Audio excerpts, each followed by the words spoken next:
Taking a break from my mowing for a little bit. Wanted to talk to y'all about Florida Stand Your Ground law and the use of deadly force.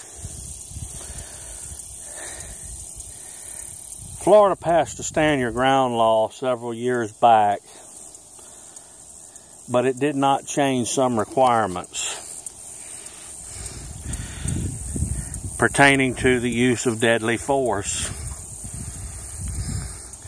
Under the old law as written, which is Florida Statute 776, before you used any type of force to protect yourself from an attack, you were under a legal obligation to try to retreat. With the rise of mass shootings and active shooters, retreating sometimes is not an option, particularly if you have children with you or others when you're responsible for their safety. What the Stand Your Ground law did and does is this.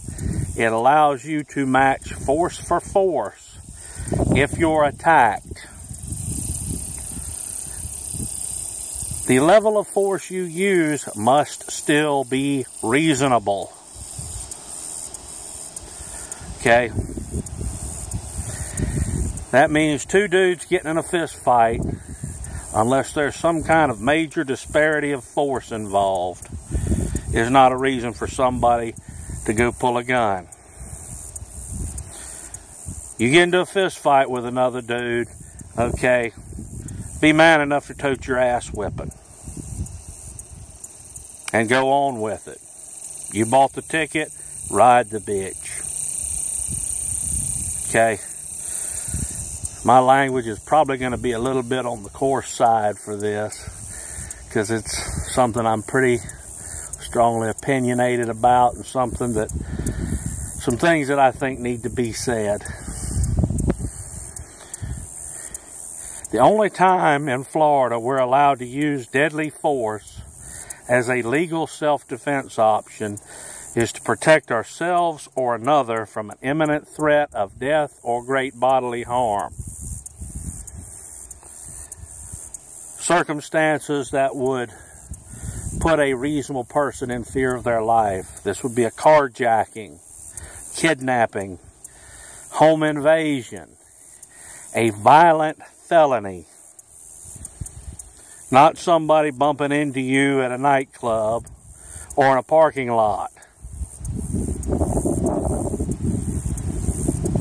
We're talking about using deadly force as a last option. That is what it is. The gun itself is a tool of last resort. And any type of means by which you might implement a deadly force option is a last resort. When all other means have failed to secure your own safety, those of your family, friends, people you might be in the company of, maybe some random stranger that's in a tight spot that for some reason you feel the need to help out.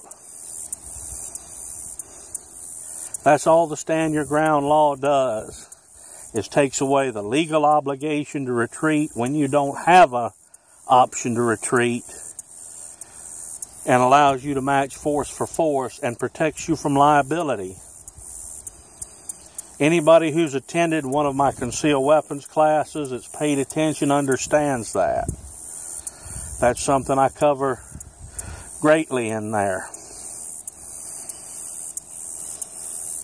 So that's an understanding on the Stand Your Ground law, what it allows you to do. It does not allow you to antagonize somebody to the point that they attack you and aggravate you. What it allows you to do is carry on about your normal business, not be a pain in the ass to somebody, or antagonize somebody to a point that they want to fight with you. And it gives you an option to protect yourself if you are attacked. It's not a license to look for trouble. It gives you a tool to resolve conflict. But still, the level of force you use must be reasonable.